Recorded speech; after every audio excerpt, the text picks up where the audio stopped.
Hey guys, before we get into this video, I wanted to mention one thing that I forgot to tell you guys. Back in week 5, our 4th game of the season against West Virginia, I did go ahead and remove the red shirt from Damian Caba and throw him into the lineup for a couple of reasons. Number one, we were kind of struggling in terms of pass coverage and needed just a little bit of a boost at DB. But the other thing was that we don't want to risk him transferring out due to lack of playtime. Being such a high overall, just wasn't really willing to make that risk. So we went ahead and took the red shirt off, and you probably have seen him making some plays here and there. But yeah, just wanted to fill you guys in on that before we jump into the video here. Hey guys, welcome to week 9. We've got a matchup against Baylor at home. Here's the stats. Starting to notice a pattern here. Yeah, we are starting to separate ourselves from the competition here in the new look Big 12, and starting to realize that it's not quite a Power 5 conference that it used to be, but you know, we're just going to keep playing who they put on our schedule. So let's go ahead and take a look at the highlights from this home matchup against Baylor. We are at home this week, 3-3 Baylor against 6-0 Houston, number 4 in the country. Let's jump into the highlights here. We get the ball first on 1st and 10, close to midfield. Coley's going deep. He's got Donato, nobody near him. That's going to be an easy touchdown. 58 yards on the play. Going to start off 7-0 early in the first quarter. First drive for Baylor on 3rd and 6. Martinez looking. He goes right and gets it to Amani Winfield, who's going to get 11 yards on the play and a first down. Later in the drive, 1st and 10, Martinez fakes the handoff, throws it out right to Gifford. He gets the ball. He gets brought down about the 2-yard line. 20 yards on that play. 3rd and goal. A couple plays later, Martinez over the middle finds Josh Cameron for a 3-yard touchdown on the slant. That's going to tie this game at 7 apiece. 3rd and 1 for us on our next drive. Campbell gets swallowed up in the backfield, loses a yard. We're going to have to punt on 4th and 3. Next drive for Baylor, Martinez on the play action. He's looking, can't find anybody. Finally lets it go, but TJ Ellis, a guy we recruited back in Season 1, I think, ends up getting the interception, takes it down into the red zone. We're going to have great field position here on our next drive. On 3rd and 7, Coley over the middle. Hits Carnes right in the hands, but he can't hang on. We'll take the 3 points here and give the ball back to the Bears. 3rd and 8 for Baylor. Martinez over the left side to Klopfenstein. He gets 23 yards on the play and a first down. 3rd and 4. Martinez looking. TJ Ellis on the blitz. Hits him as he throws, and that one's going to be dropped on the right sideline. 4th and 4 for Baylor. They take the 3 points. Next drive for us. Play action early in the second quarter. Coley going deep down to Manjack. He doesn't even go up for it, and that one's picked off by Noel. And Baylor gets the ball back. Tie game 10-10. Martinez looking, rolling out left, passes it to the left sideline, hits Armani Winfield again for 17 yards this time, down inside the 5. He goes out of bounds. 3rd and goal for Baylor. Handoff to Reese. He's going to get stopped about the 4 for a gain of 3. That's going to be 4th down. Baylor's going to take another field goal. So 13-10 Baylor here later in the second quarter. Coley on the option pitch to Campbell. He gets a block. He's got a lot of space. He's got one man left to outrun. Can he do it? Yes, he can. Touchdown for Brandon Campbell. Huge run on the play.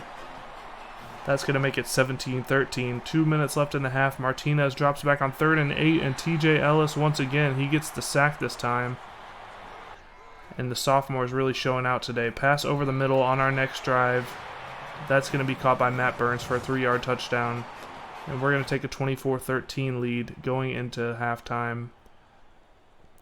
Tough defense by Baylor at this point. Hard to score, but our defense is keeping us in it. 3rd and 5. Martinez looking over the middle to Gifford. He gets it. He's across midfield down to about the 43-yard line. Later in the drive, 3rd and 12. Screen pass to Reese. That's going to be swallowed up in the backfield for a loss. Going to make it 4th and 14 for Baylor. They're going to punt it. No, it's a fake. And look at Dorian Friend making the big-time deflection. We were ready for the fake. and we get the stop. So we get the ball back on downs. 3rd and 2 on our next drive. Campbell powers his way up the middle for a nice gain and a first. Keeps this drive alive here midway through the 3rd, still up by 11.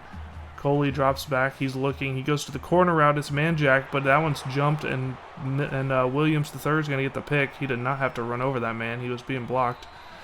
But, yeah, Baylor's going to get the ball back there, have a chance to go down and make it a one-score game. On 3rd and 9, Martinez over the middle to Gifford. He gets just enough for the first. Keeps the drive alive. They get the ball in the red zone. Next play, 1st and 10. Weird play here, but they're calling it a fumble, and Fleming picks it up. Let's take a look at the replay and see what happened there.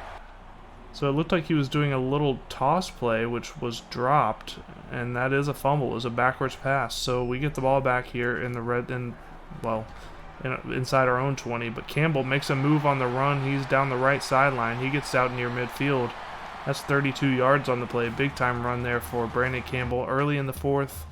Coley drops back looking. He rolls out left. He's going to launch it deep here on 3rd down. Had his man, but underthrew it just a bit. And that's going to make it 4th and 13. I think if he had thrown it a little earlier, he might have gotten it there. 3rd and 13 for Baylor on their next drive. Pass is complete to Micah Gifford, but it's going to be 5 yards short of the first. So they end up punting it. We get the ball back, trying to run down some clock. Coley on the option out left. He's going to pitch it out to Parker Jenkins. And Jenkins has got it down the left sideline. I don't think anybody's going to catch him. He makes a dive for the pylon. He gets in. And that's a 70-yard touchdown for our number 2 back, Parker Jenkins, who is having a great season stats-wise, despite being 2nd on the depth chart. 3rd and 7 for Baylor. We tried to jump the route with no success. He's going to be able to get a first down. Keeps their drive alive. 31-13, still the score. They have a halfback named Jenkins, too. It's Jordan Jenkins, and he's going to go down for a loss of 7 on the play. And on 4th and 14, they punt the ball. We're going to take a knee, and we're going to take this 31-13 victory at home in conference play. And Brandon Campbell with 172 yards and a touchdown on the day. It's going to be your player of the game. So, you know, solid win, but a tough defense here against Baylor. They really gave us a fight, made us work for it. 372 total offense, only 100 passing yards for us. But the 268 rushing yards was enough to get the win in this one. Here are the top 25 matchups for Week 9. Vandy gets a big 48-24 win over number 19 Auburn. Colorado is going to pull off the upset over number 14 BYU, 35-31. Illinois gets the win over USC to go to 6-1 on the season. It's 34-28. Number 10 North Carolina is going to get the overtime win against number 25 Cal, 45-42. Number 11 Utah is going to take down number 6 Kansas State, 36-7. They're going to go to 6-1 on the season. And that's going to do it for this week's top 25 matchups. We're going to go ahead and move forward to week number 10. So we were able to get a commitment from Titus Boyd, outside linebacker. Let's take a look at him real quick. So for Titus Boyd, really good physicals. Strength is at 88. Speed and acceleration at 80. 85 tackle stat, which is good. Not the best hit power, but decent. Pretty good man coverage. Pretty bad zone coverage, but definitely a good prospect for us to get.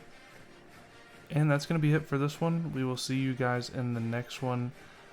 Week 10 matchup on the road against Oklahoma State.